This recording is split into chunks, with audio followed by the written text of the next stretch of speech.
If you're a varnish beginner who wants to learn more about this ridiculously fast caching tool, then this tutorial is for you.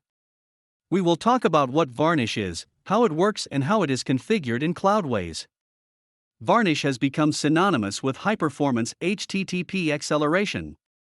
Varnish Cache is an open-source reverse HTTP proxy accelerator that's great at reducing web server load on your server. In Cloudways stack, Varnish is placed in between Nginx and Apache, establishing a bridge. Consider, you walk into your local McDonald's and order a Big Mac burger. The guy at the counter first checks whether there's a Big Mac ready to serve. If there's one in stock, he'll immediately serve you the ready-made burger. If it's not in stock, he'd place the request to the chef.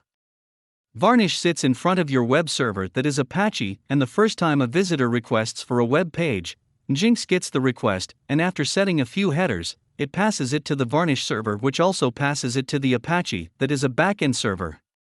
The backend server processes the request and sends the response back to the browser. Varnish, meanwhile, caches the rendered content and stores it in file storage backend. Any subsequent request for the same web page is served directly from the cached version, in file storage, without bothering the web server or database.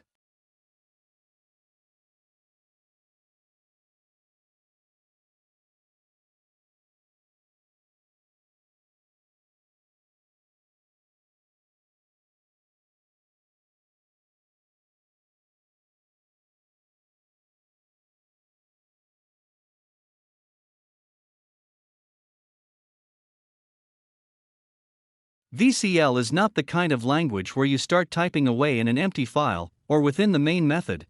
It actually restricts you and only allows you to hook into certain aspects of the Varnish execution flow. This execution flow is known as a finite state machine of Varnish. The hooks represent specific stages of the Varnish flow. The behavior of Varnish in these stages is expressed through various built-in subroutines.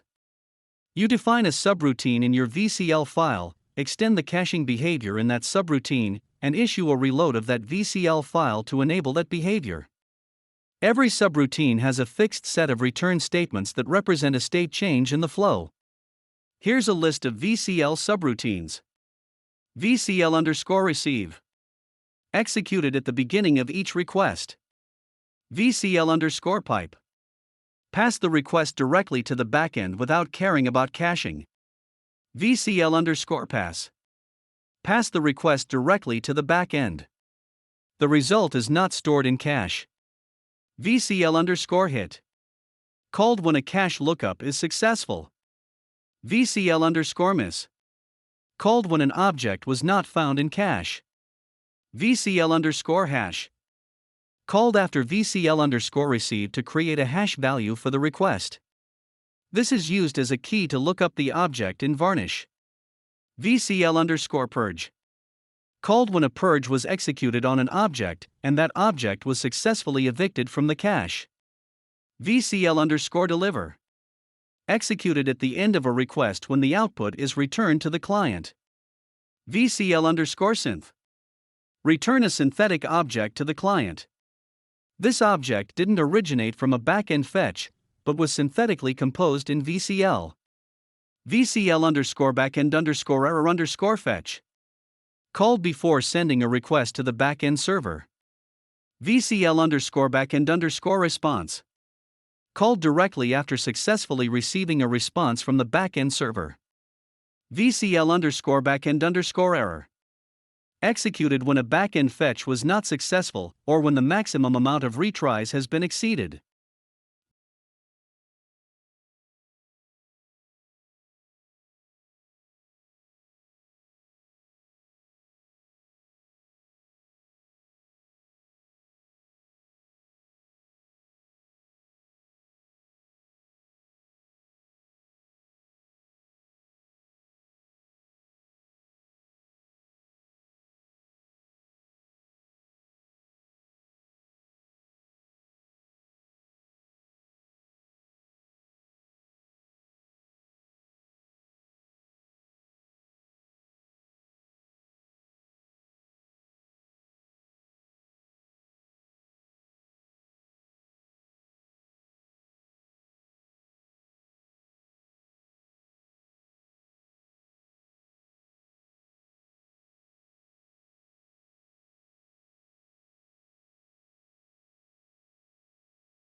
Here is the execution flow of Varnish.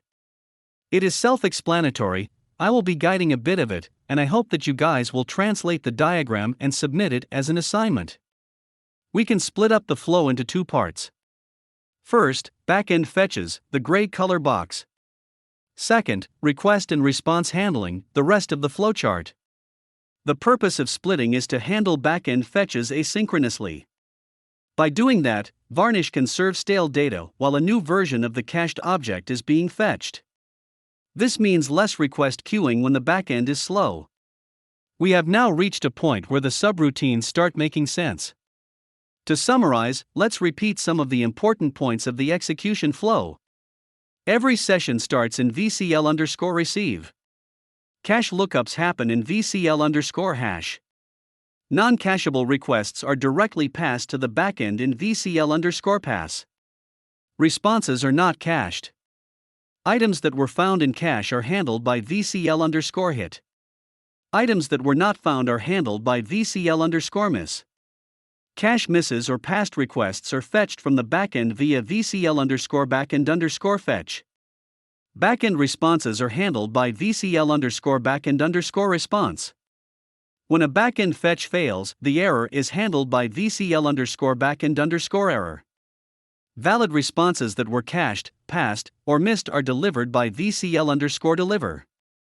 At this point you know the advanced vocabulary of Varnish. Now we are going to see how Cloudways has configured Varnish for WordPress applications.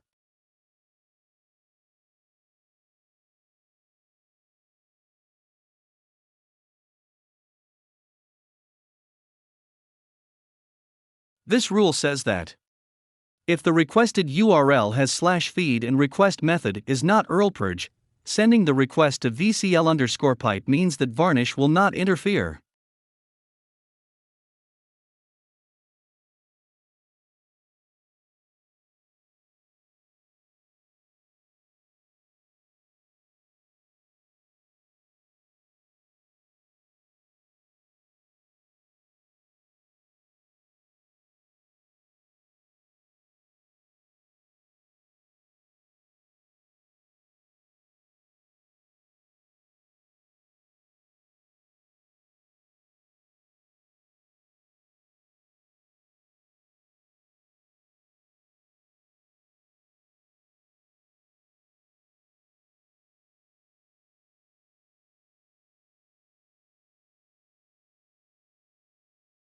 This rule says that if there are WooCommerce cookies being set with the request, do not let Varnish interfere.